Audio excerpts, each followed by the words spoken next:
frase: se parecer lento, espere. Mas, na realidade, ele não está baseado só nos dois textos que eu vou mostrar daqui a pouco. Ele também tem a ver com o evangelho que foi lido agora há pouco. E eu quero contar, antes da questão do evangelho, uma frase, uma historinha que eu sempre ouvi, mas nunca tinha ouvido detalhes maiores de com quem que aconteceu isso. E você já conhece ela, com várias versões. Mas certa vez um executivo, Thomas Weller, era o presidente de uma companhia grande seguradora americana, estava indo com a sua esposa para a cidade natal deles, e quando estava próximo lá, ele viu que o carro estava sem combustível. E aí ele saiu da estrada e viu que tinha um posto meio assim, escondido, e ele foi naquele posto, era um posto caindo aos pedaços, tinha só uma bomba, o telhado estava ali, mas tinha combustível. Ele parou, estacionou, chamou o rapaz lá, ele veio olhar os pneus e etc. E aí ele foi esticar as pernas. E quando ele volta para o carro, ele vê a esposa dele, que estava junto, conversando alegremente com o rapaz. E aí ele achou aquilo curioso, pagou a conta e foi embora. E aí falou: o que que houve? Ela falou: sabe quem era aquele ali? É meu ex-namorado, da época do ensino médio, namoramos 1 ano. Aí ele todo orgulhoso: já pensou, olha que situação incrível hoje, hein? Se você tivesse ficado com ele, hoje você seria esposa de um frentista num posto caindo, um posto chifrim caindo aos pedaços. Aí ela disse para ele: não, seria diferente. Ele seria o presidente da companhia seguradora e você seria o frentista. É uma questão de percepção, né? Cada um olha de um jeito. E às vezes a gente olha na perspectiva errada. E é isso que Jesus estava falando na parábola de hoje. Ele viu, olha, tinha um campo lá, um campo que ninguém dava nada. Mas o cara viu aquilo, não, aqui tem algo especial. E ele procurou e descobriu algo especial. E ele foi, investiu todo o dinheiro e comprou o campo. Houve uma perspectiva diferente. E qual era a questão do olhar da importância? Era das coisas de Deus. Claro, nós valorizamos as coisas de Deus e nós queremos o melhor no caminho com Deus.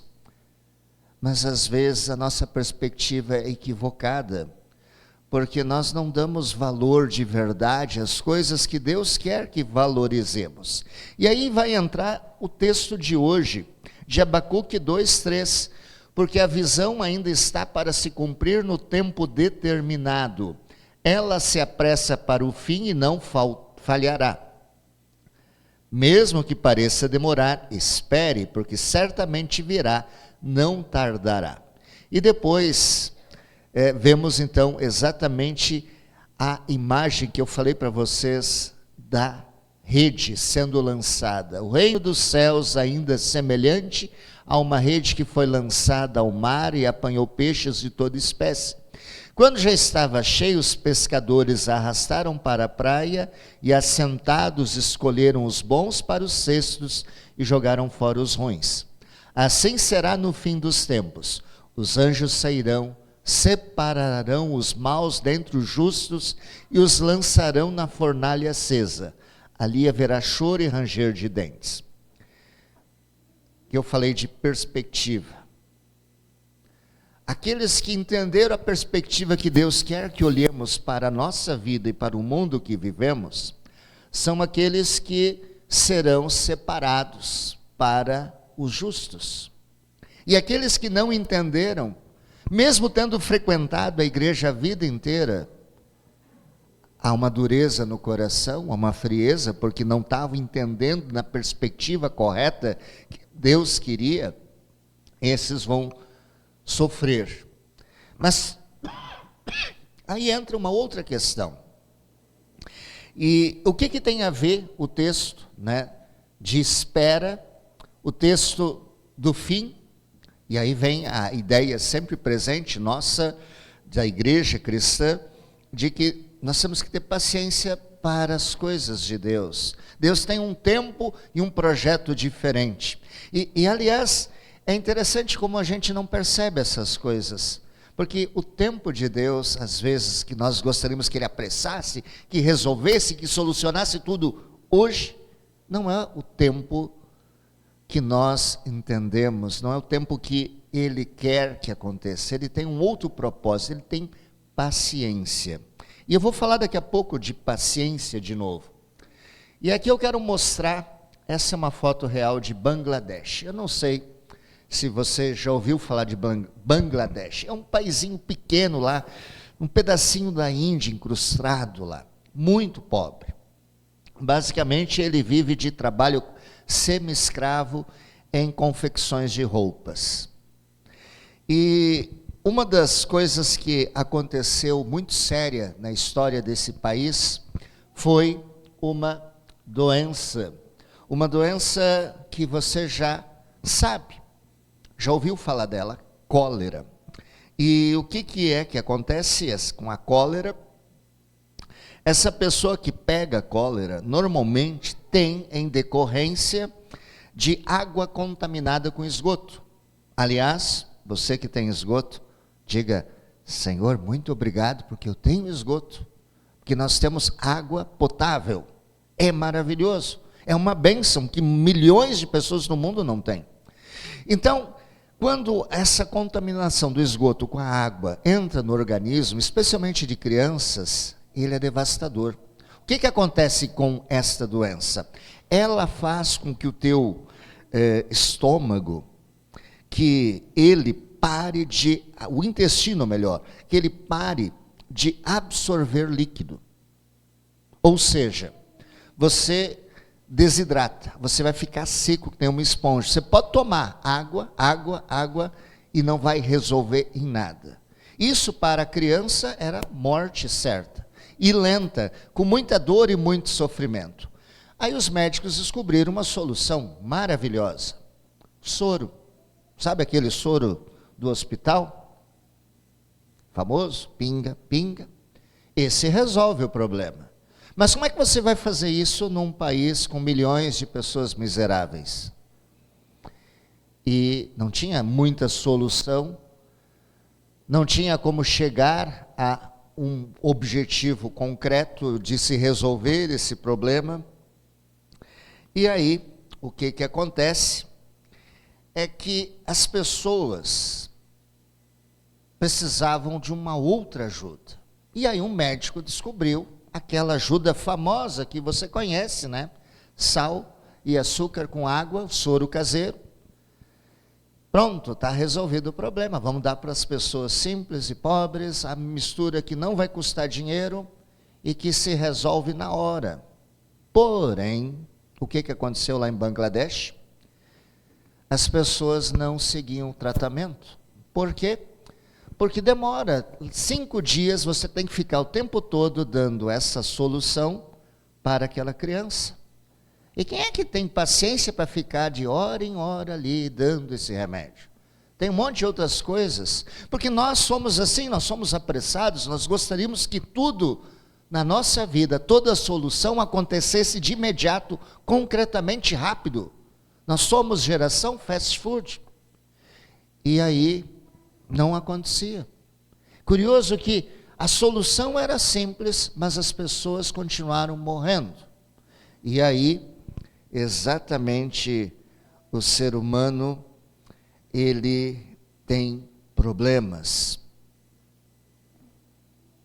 Problemas cuja solução, às vezes, é fácil, mas é desconfortável.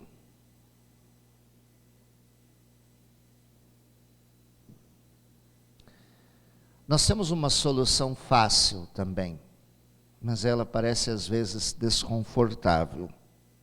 Talvez você já tenha, passeando aqui em Gramado, agora lembrei, um irmão me contou outro dia, né?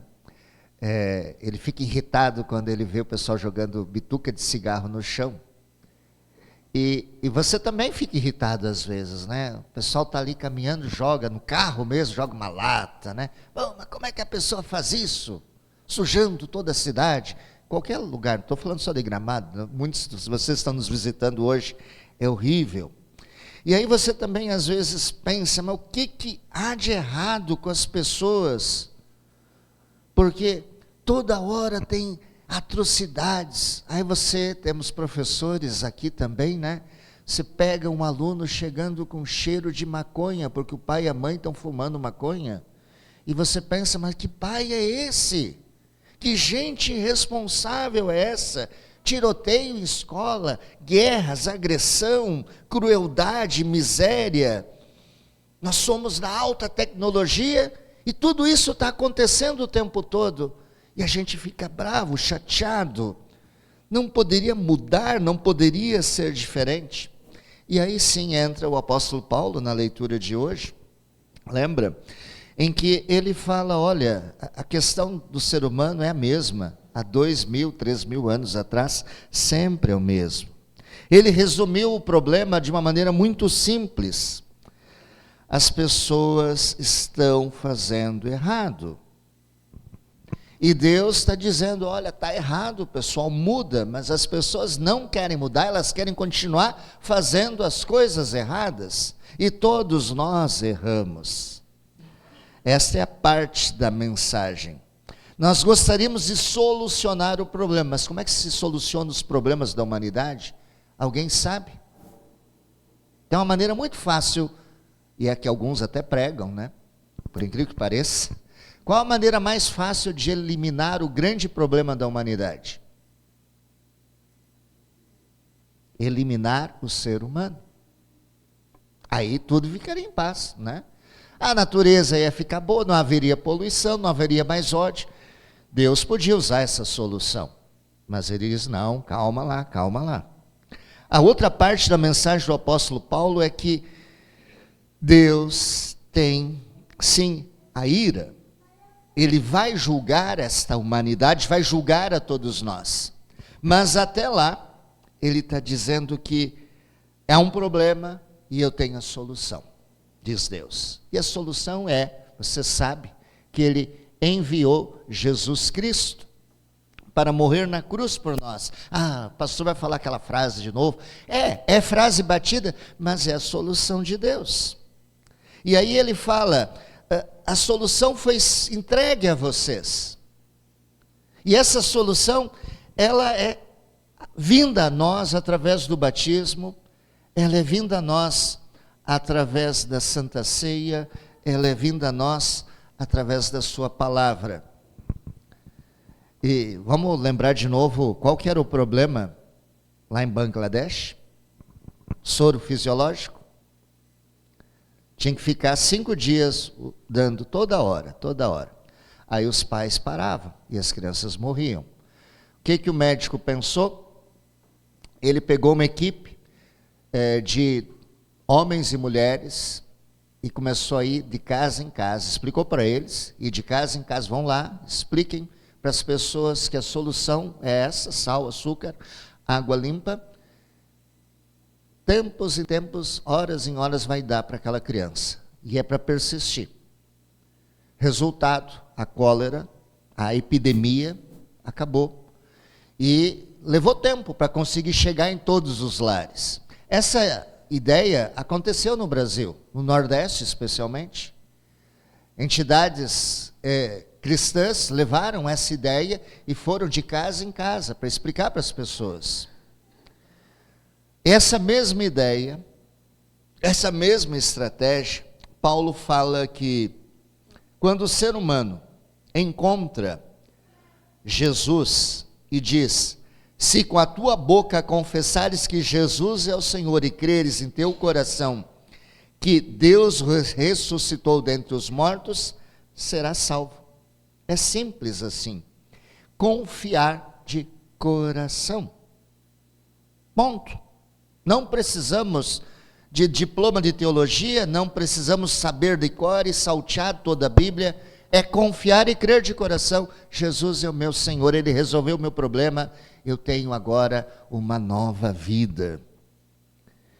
Como é que você leva essa solução para as outras pessoas? Nós estamos com a tecnologia, temos vídeos, temos YouTube, vamos investir na tecnologia. mas as pessoas vão fazer que nem é. Lá, lembra que eu falei quando se descobriu o remédio? As pessoas que tinham pressa. E elas não seguiram a receita. Não deu certo. O mundo de hoje também tem pressa. Você pode empurrar a goela abaixo pela tecnologia, mas também não vai funcionar tão certo. Sabe por quê? Porque a mensagem que Deus traz para nós, ela precisa ser levada por pessoas através de relacionamentos. É o relacionamento que você tem com pessoas neste mundo que vai causar o impacto. Não é só a palavra sozinha, porque as pessoas vão ver Deus agindo na sua vida. As pessoas vão ver a sua fé concretizada em respeito, amor e carinho por ela, em atenção por ela. E isso vai fazer a diferença. Olha a nossa vida. A nossa vida é corrida e agitada, mas Deus continua dizendo, olha, eu tenho algo de bom para você. Está demorando? Calma, espere. Eu estou no controle. Eu tenho um bom propósito para a sua vida. Eu quero algo maravilhoso, especial de mudança de vida para você. Eu quero que você alcance passos maravilhosos e fantásticos. Mas está demorando? Calma, tem o tempo certo. A sua vida você já experimentou o tempo de Deus. Eu sei, pai, mãe, quando seu filho fica doente, você entra em desespero, você quer a solução de imediato. Mas você sabe que o remédio leva no mínimo uma meia hora para funcionar. Então você aguarda. Aguarde Deus naquilo que Ele tem para você. Aguarde Deus nos propósitos maravilhosos para a sua vida. Tenha calma e saiba que Deus quer usar você para levar essa mensagem para outras pessoas, para que pessoas possam alcançar sabedoria e assim possam chegar a uma nova maneira de viver. Vamos estar cada vez mais com obstáculos? Sim, é óbvio. Você achou que quando Jesus mandou os 12 discípulos irem e pregar o evangelho, que de imediato, quando o governo romano decide, não, todo cristão tem que ser morto, isso não foi um grande obstáculo? Quando os judeus começavam a apedrejar Paulo, iam perseguindo de cidade em cidade para tentar acabar com a expansão da igreja cristã, não foi um obstáculo? Foi. O que a igreja cristã fez? Vamos continuar, paciente, paciente, e foram. E é isso que nós temos que lembrar hoje. A mensagem vai ser espalhada por você, com paciência. Deus vai usar você com seus dons, sua sabedoria, falhas para levar isso. Mas a mensagem também tem que ser analisada individualmente, saber fazer a escolha certa. Lembra lá do início daquela piada? Do ponto de vista, qual está sendo o teu ponto de vista de coisas básicas? Sal, açúcar, simples assim, básico. Por isso eu quero te chamar e te desafiar hoje para a solução do 1%. O que é a solução do 1%? Alguns já sabem, outros ainda não. É de pegar o básico, o simples, o que é corriqueiro e transformar por uma nova visão. Como assim? 1440 minutos, 24 horas. 24 horas são 1440 minutos. Algo simples. Pegue 1%, que são 14 minutos, para fazer o feijão com arroz. Ler, orar. 1% do seu dia. De 24 horas, tire, porque aí você vai estar vendo uma outra perspectiva. Você vai ver a coisa que é natural e básica para você em algo especial e diferente. Você vai agregar para a sua vida força, ânimo, capacidade, visão, sabedoria. 1%. É difícil? É impossível? Não. Mas depende de você. O que você está enxergando na sua vida hoje? Você está tendo aquela sabedoria que Jesus está dizendo, olha, as coisas importantes às vezes estão na tua cara, estão na tua frente, e você não vê. Comece, hoje, domingo. Ah, mas já fui na igreja. Mas comece, 14 minutos para você em particular, em oração, em leitura. Você vai ver a diferença. Mas não vamos parar por aí, vamos adiante. Numa semana, dormindo 8 horas por dia, sobram 112 horas para você ficar acordado. Tira 1% dessas 112 horas, 1h12, que é o tempo de duração do quê?